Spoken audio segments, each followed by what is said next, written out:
going on in breaking news around the nation that's across the nation, but you're hearing it first right here at the Meade Messenger Studios. We're so glad you could join us today in studio. I've got Mark Burnett, who is joining me here today with another special guest as well, and that is Mr. Tom Ballinger. But before we introduce Tom Ballinger, Mark, tell everybody you said hello. Hello, everyone. So we're going to go over some primary election talk today. We're going to have Mr. Ballinger here with us to discuss his campaign for fifth district Senate seat in Kentucky. He is challenging the incumbent Steve Meredith. And welcome to the studio. Glad to be here. But before we get started, I've got to go into some breaking news for you. There is a big fire, and all of our sheriffs and law enforcement are out there addressing it. So if you're seeing the smoke coming in, please be careful, pay attention to your driving area, and make sure that you observe everybody else's driving habits so they don't create an accident trying to shop and look for where the fire is. Everybody, be safe out there. But do we have a location on the fire? I am working on that diligently. You'd think that as the news provider that's the news across the nation, we would already have that information, but we're working on it. All right. Back to you, Mark. All right. So thank you, Steve. I mean, that was a lot going on in that intro. Well, welcome to the studio, Mr. Ballinger. I'm glad to be here. That's y'all have come a long way with the studio, and y'all Thank you. provide Steve works hard at it, and I think it's a work in progress, but it's a lot of joy and a lot of. It is. I mean, I know Steve has been really working really hard on this part of the Messenger and the website and I mean a lot of stuff going on, and so a lot of props to Steve and the team here at the Messenger for how they're turning this around and offering us some different technology and different media outlets for the Meade County area. But it enables you to get the information out a lot quicker. I think so. Yeah, I think so. I think it also gets us the opportunity to get community activities together. You got to go to this website, or you got to go to this Facebook, or this Facebook. But if you don't know that it exists, it's hard to find. You got to search. Exactly. I mean, you could do search for Meade County, and then you got to all these pop-ups, and I didn't know that existed. I didn't know that existed. But then you got to, it's a group. I got to get accepted. Yeah. Or this or that. But the newspaper, in my opinion, has always been the link pin to the community, whether it's the churches, the 501c3s, the organizations, the support organizations that actually uplift your community so that you don't have to be dependent upon government. Right. I mean, that was a conversation that we had. I don't want to steal all your time, but this is an interesting topic. When we, you and I had this conversation a while back where Steve and I, where it's it's hard to find out where things are.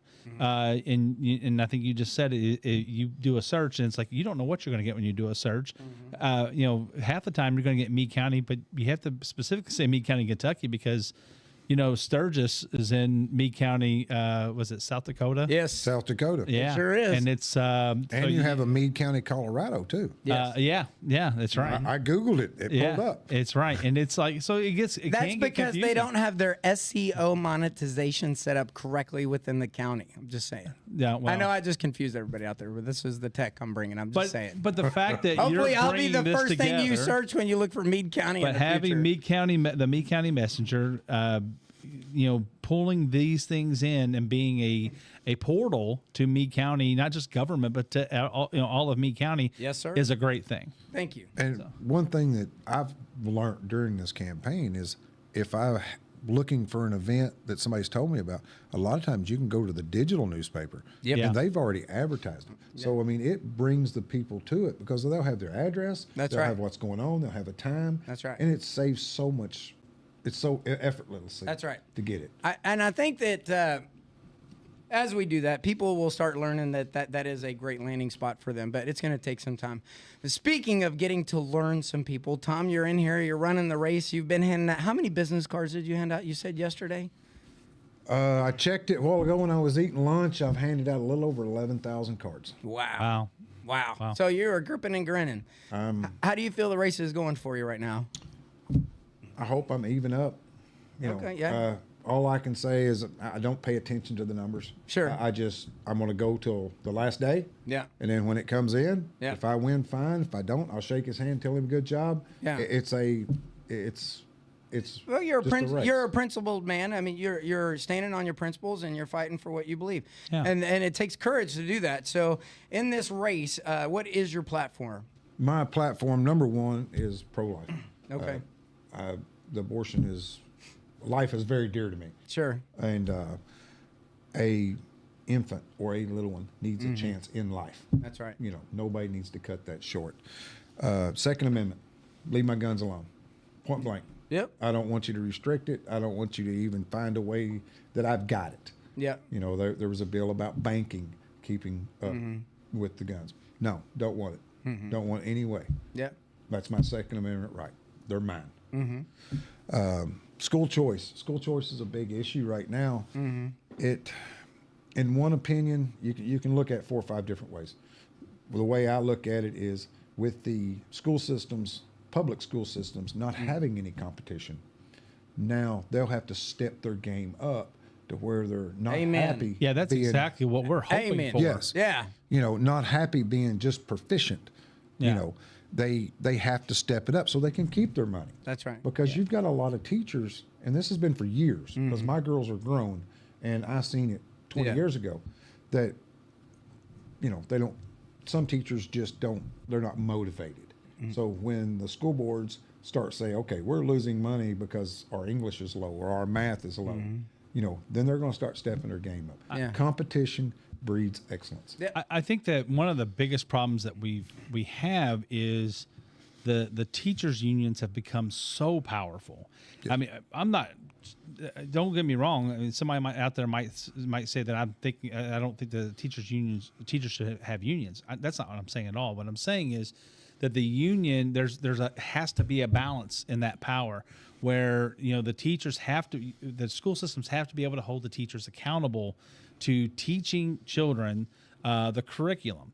But, you know, then you look at the curriculum these days has become, you know, so far left and not really teaching those skills that we really need our kids to have. Basic life skills. Yeah, I mean, that's all I expect. You know, from my school, from my public school system. Yeah, but I also feel like the teachers' hands are tied in a lot of situations where there are kids that are not getting the parenting they need, and the teachers are not their parents. But you know, back when we grew up, you didn't turn in an assignment. You went outside, you got your butt whooped. You know what I mean? Messed up at home, yeah, at you knew there was a consequence, but they don't have that power. So, in one hand, they have a power by being a union to protect them because they don't have power. But they're using their power in a different way to protect the job. So it's really so confusing. But to the point, somewhere in there, parents need to parent. Yes. But I'm parenting my child to go to a private school, and my tax dollars are not helping my child. I was at a school yesterday in Breckenridge County. They did a shop safety. It basically was a farm field day. And I did beekeeping and shop safety. And you could definitely tell the students that come through that were well disciplined because you could listen to the answers. Yeah. You could listen to the questions, and you could tell the kids that had good parenting, and then you had some kids that were just like spider monkeys. Yeah. And the teacher, it takes so much of that teacher's time to control the one or two that they cannot give their another 18 or 19 kids the attention they need. That's right. I mean, that's why we talked about with Miss Tate, with Nancy Tate.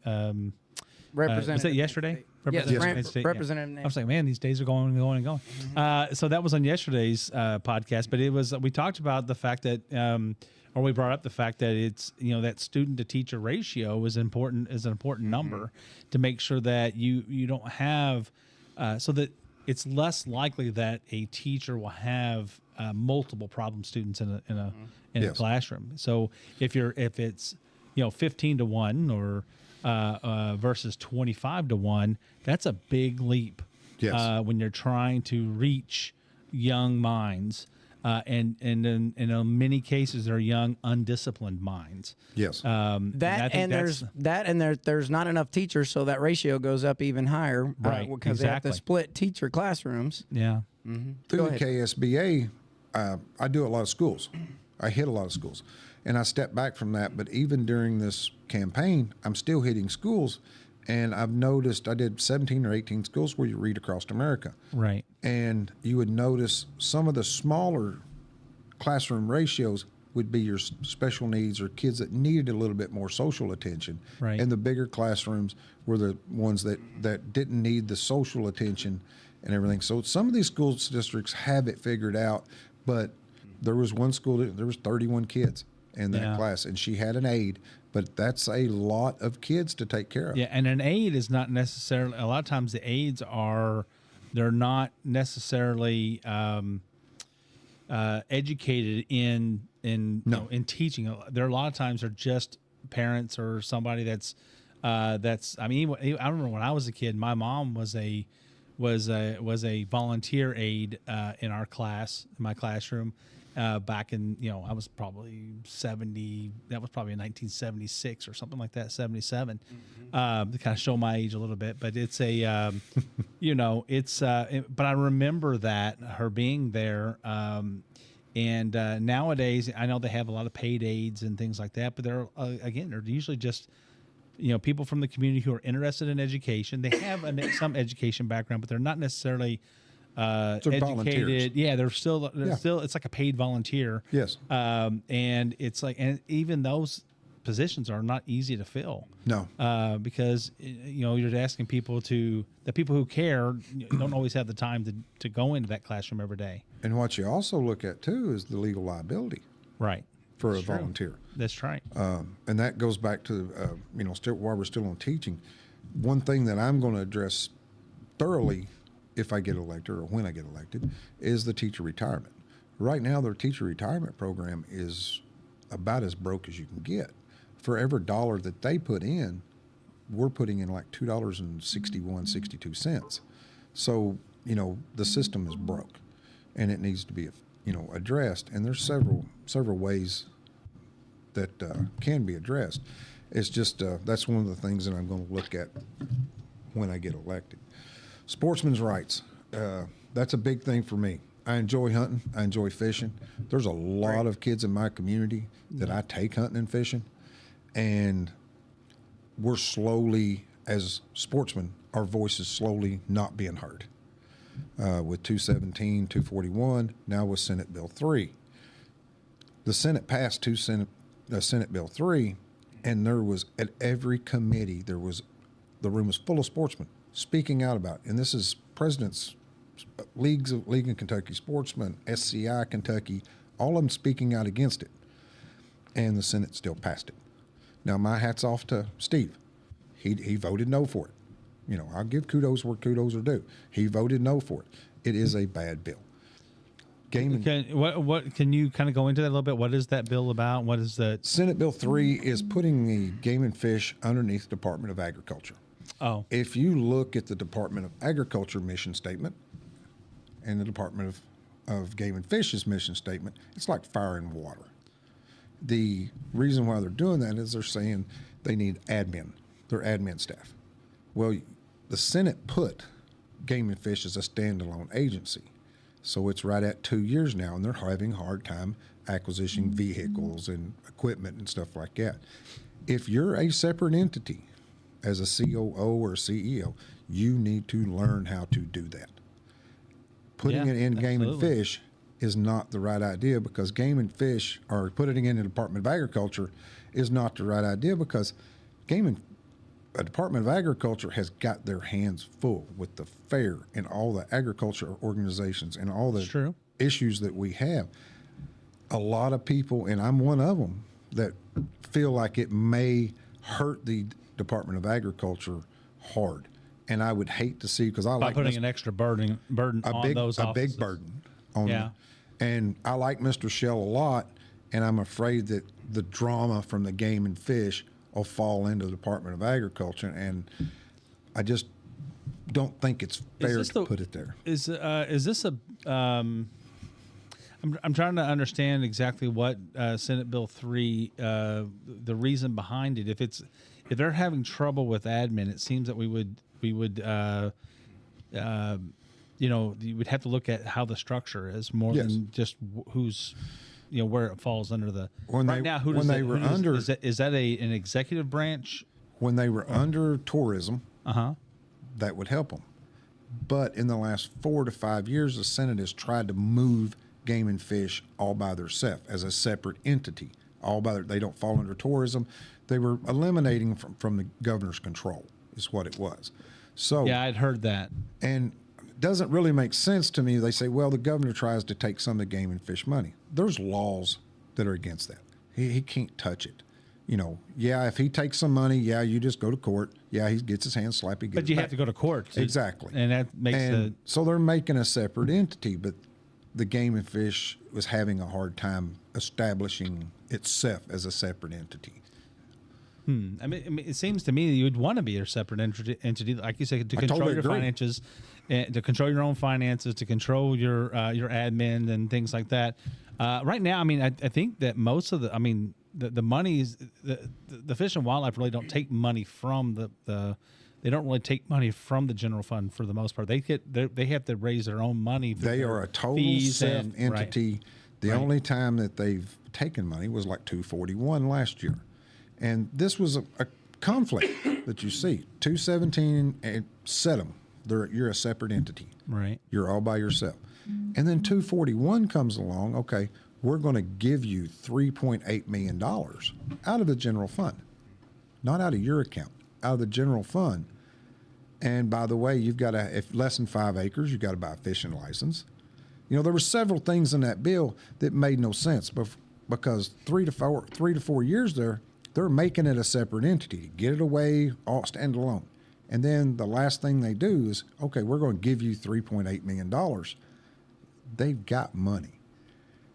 It doesn't make sense. And the sportsman spoke out about it. But why did they? I mean, it doesn't seem. I mean, I'm a little confused because I'm trying to understand why. And this is news to me, right? As far as I know, you and I have talked about this a little bit. As far as some of the things going into the bill that didn't make sense, like the licenses on less than 5 acres and fishing licenses and such. But the fact that they're trying to give money to this entity, to Fish and Wildlife, and they didn't even ask for it. They did ask for it. Oh yeah.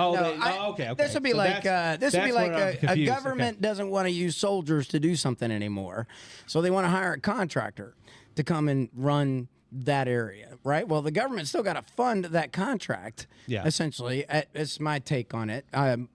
Tom, you can smack a mole if I'm off a little bit, but it gets expensive. It seems like you pay more for a contractor than, of course, you would for that soldier to go and do the work. But with the downsizing force or a limited capacity, I could see where you would need this. But I would also want it to be you created an entity. From my understanding, you created an entity, and then you come back and you say we're going to help fund the entity. But who's regulating the entity? Zero. Right. Okay. So that would be my concern, right? So we funded it, but I would assume that it has to be audited. We're spending money, so it's not out of a slush fund. Yeah, I mean every entity is up for an audit. I don't think that's the issue. But the issue is who's running the entity, who's in charge of spending those dollars. Is that person competent enough to run that entity? Yeah. And exactly. I see what you're saying too, Tom. I mean, from a perspective of if you're going to create this entity and then you're going to fund this entity, then at least write in some regulation for the entity. Exactly. Instead of stair stepping it. There was so much and sportsmen spoke out against it, but for some reason the Senate is not listening to the sportsmen. Yeah, I know that we had this conversation with Nancy yesterday, with Representative Tate yesterday. That yes. It's and forgive me if I keep calling her Nancy. It's just saying Representative Tate. You've known her for a long time. Yeah, I've known her for a long time, and so and that we that sometimes that those that when you have those bills that what was I saying about that? We were talking about whether the entity was. Let me get my mind back. Yeah, there. you're talking about the LRC when the Legislative Review Committee. I wasn't going into that, but it was about whether or not the legislation, if they're setting regulations or letting legislation, let the entities develop the rules around the legislation and things And like see, that. that's the thing. Game and Fish has a 9-man committee. And that because you can watch their quarterly meeting. It's on YouTube. It's live. You can watch that.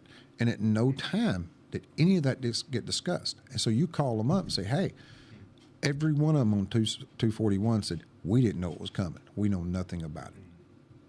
So, I mean, there's factors working outside the sportsman's voice. Those 9-man members are elected in groups of 5, say our district. 5 people are elected by sportsmen. Right.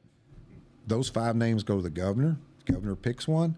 That goes to the Senate for confirmation. Right. Senate Bill 64. And not only is the Senate not listening to the sportsmen during committee meetings, when it comes to confirmation, a lot of times they won't even confirm. And when you talk about the bills, and I understand when they come back, sometimes the bill will be misprinted or the language barrier was a little bit off. That's not where I was going. But I mean, I just remember my thought, so I apologize if I threw a little confusion in there. But what I was going to say is sometimes leadership, the leadership in the Senate or the leadership in the House, they want something so bad that it's almost like it's pressed into wherever they can press it into. And it makes for you whatever worry reason, I don't understand why it is. why they want that so bad. Yeah. It's a good question. 217 was forced down. 241 was forced down. Now Senate Bill 3 is being forced down. Why does the Senate want? It's a good question. And you ask the question and they'll walk away. Yeah, You definitely raised a good question for the listeners on that today. On your platform, you talked about pro-life. You talked about guns, money following the students.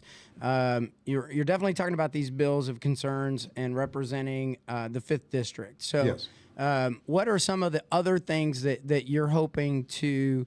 Let's say you get elected. Right? Okay. What is your launch platform? What are you launching into as what's that first session look for you? For me, one of the first bills I'll do, and I know it'll go over like a turd in a punch bowl, but you've got to do term limits. The sitting there for 10, 12, 14 years, you get so out of touch. Look at these senators sitting there now. They're in a long session. They started January 1st. Okay. And they won't be back in their district at all until April 15th. And then they've got committee meetings once or twice a week. And I've talked to a bunch of people in the last 2 months. And most of them, even in dedicated areas, say, I've never met him. So what would before I ask my next question, what do you think term limit, how many term limits should you have? And I have a reason why I'm asking this question, because I've learned a lot about our legislature in the last 3 years, and it takes a minute, but go ahead. Two terms. Okay. So for Senate or? For Senate. Okay. And House. And so the only reason why I say this is only 4 years for the House. 4 terms for House. I'm sorry. Okay. Yeah. 4 terms. 4 terms for House. Yeah. So, okay, that's 8 years It's apiece. 8 years. Yeah, I got it. And then 2 terms for senator would be how many years? 8 years. Yeah. Okay. So yeah, I could see that maybe.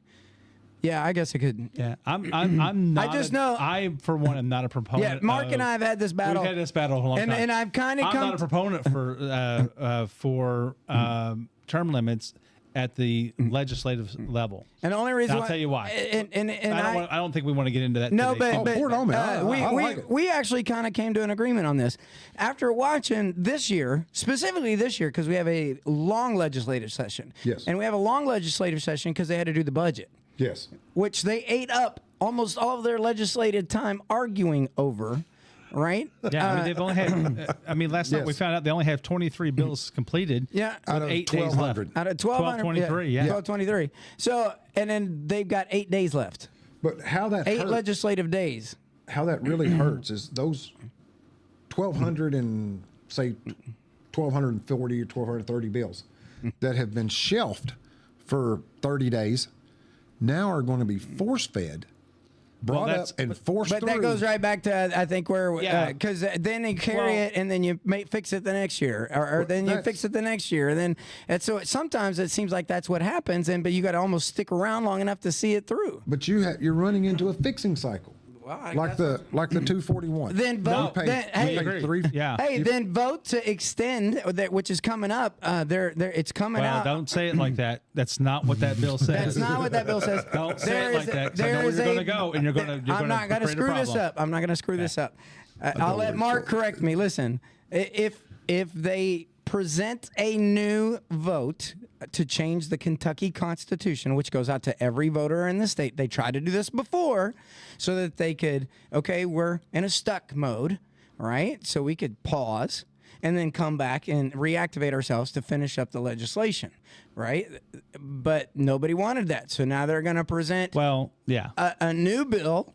And if the bill is passed, then it'll go to vote in the general election, I think it is, and then we vote to change the Constitution. I'm for a longer legislative session personally, and stop kicking it down the road and fund the legislation to get the job done right the first time. But so you don't have to kick this can and do the Band-Aid bungee wire and all that other stuff. Right. And I've been asked that question, and I said, okay, instead of extending your 60-day session and then having a 30, do 260s. I mean, I mean, I'm not against that at all. I mean, I think that we're living in an antiquated timetable for our legislation, for our legislators. We're putting them in a box because we say, oh, this is part-time. Well, I don't know that we have that they really live in a part-time world. No. To be able, and I'm not pushing for full time, and I'm not pushing for them to get paid a ton more money. But the thing is that if they could stop, as we said, right, if they could get to a pause in the legislative year, because the law right now says they have to be finished by April 15th. Yes. Right, and they can't call themselves back, right, to do any more work. So if you just said, hey, they have 60, let's say it still says 60 days, but you have 60 days throughout the year to pick 60 days to work allows committees. See, committees still meet, right? Yes. So committees still meet to work on legislation and making sausage. That's what we call that. They come into session to vote. Yeah. So if we allowed them to spread it out throughout the year, then we would allow them to work as committee. Bring bills together, actually work on the bills and give them time to do that in committee. Then when it comes out of committee, we go into, let's say we have a 10-day session in July, right, where they can now come and we would be able to spread that out, allow real work to happen instead of trying to shoehorn everything into, I agree with that. And how that would work better is now the public would be able to see and research what they're passing. Right now, by holding a lot of these bills, that's like one bill the other day, it's been sitting in Senate or the House committee since the 6th of last month. It's just sitting there. Yeah. But until it's read in a committee, it doesn't get a lot of public awareness. So by getting these bills public awareness is the biggest thing. But it also falls back on the senator, too. Read your bills. Do the due diligence. I don't what disagree, you're paid for. But I think read that we're your putting bill. them. But I do think we're putting them up against a hard place to read all 1,223 bills, because you're not just talking about your bills. You're talking about the person that, maybe you're co-sponsoring, or maybe you're just, what's the other word? There's sponsor. Or you got sponsor, co-sponsor, and then there's like junior sponsors or something like it, right? Yeah. I don't know what's called. I can't remember the actual name. But they have other people who are saying, "Hey, we're putting our name on this to support it." But a lot of times, those people aren't even coming back and rereading the language and stuff because they're up against a lot of times it's up against the wall, and they are, or they trust the people that are doing it. There's a whole lot of that goes into it. But us as taxpayers are paying them to pass legislation. That means for them to know what the legislation is, they need to read it.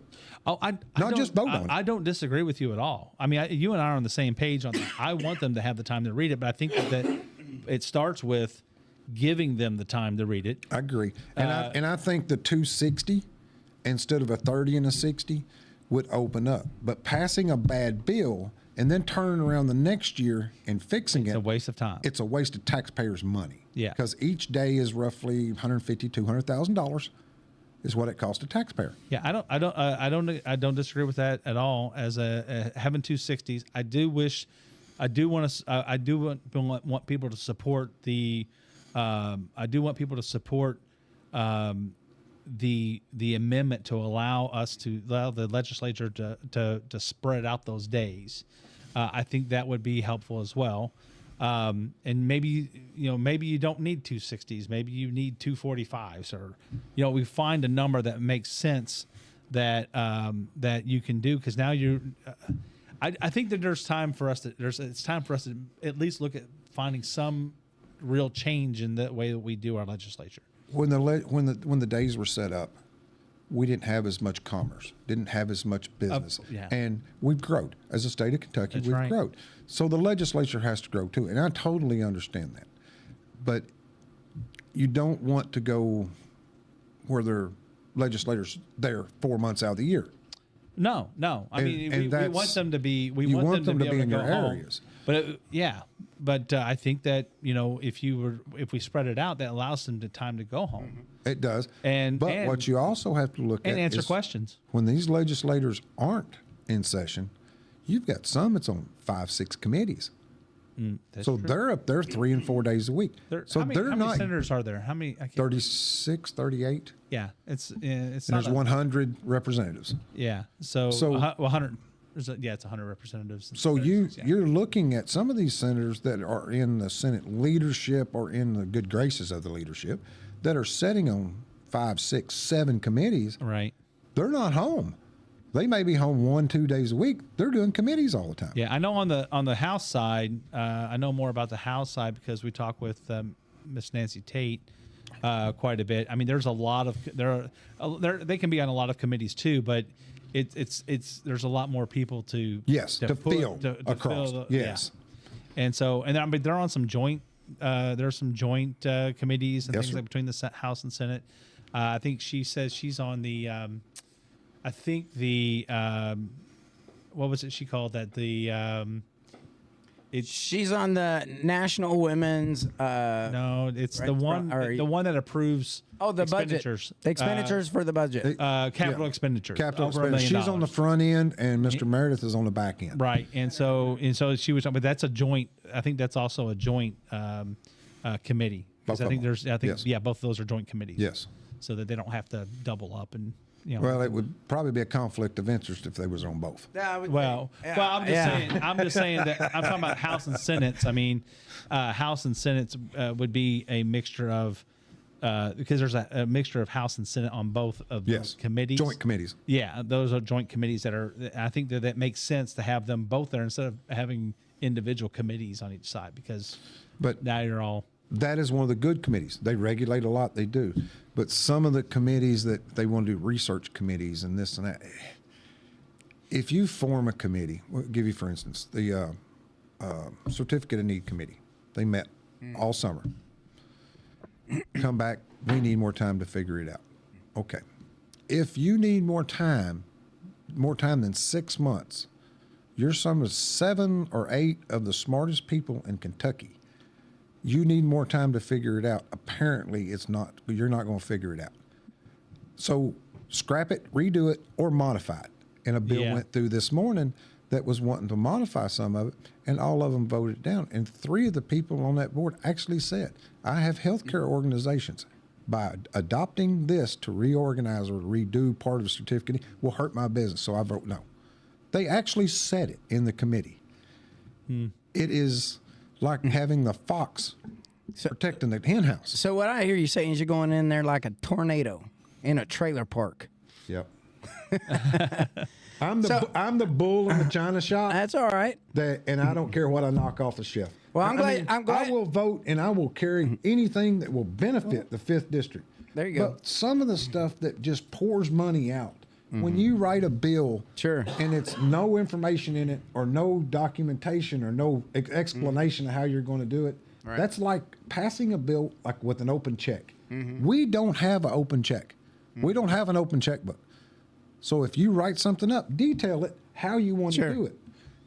That's just, Yeah. Well, so we're coming to the end. I've got a couple of announcements to make, but one final thought from you as to the listeners before you get off the show today. all I ask is please come out and vote May 21st. I'm sorry. May 21st. May 21st. My website's voteballinger.com. My website's Thomas Ballinger for State Senate, and I would appreciate your vote. Final thoughts from you, Mark. Well, I agree. And we want as many people to come out and vote Yes. In this primary. It's important to get out and make your voice heard. Even I know that Donald Trump has already won the Republican nomination, but it's important to come out and show the support for your Republican nominees, with whoever side you're on. But make sure you come out and vote. It's one of the most important things that we can do as a body of people, as a Republican or a Republican Democrat. or a Democrat. Vote. Everybody vote.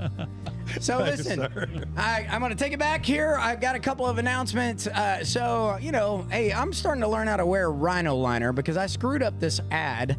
It went out by the paper. The fair dates are July the 20th through the 27th. We are advertising. We have about 22 pages of advertising space available. So if you want advertising space, you need to get in touch with us ASAP. The number is 270-422-2155. Select the sales department. You'll be in touch with our amazing Hannah Hayes, and Hannah will get you taken care of so that you can get your article or your business featured in the Fair Catalog. We are going to be the publisher for the Fair Catalog. There's not going to be 2 Fair Catalogs. That was put out on a previous show, and I ask you to dig in and get your business annotated in there as quickly as possible. It is filling up fast, and we are already in production for the Fair Catalog. It's happening quicker than you think, folks. July is right around the corner as we also look at our special sections for graduation. Those are already out too. So get in touch with us. We'll get your advertising needs met and definitely be part of those holistic, wholesome parts of the paper that people really like to read. With that, I just want to say have a wonderful evening, and I'm so glad you joined us. Thanks for joining us at the Messenger Studio.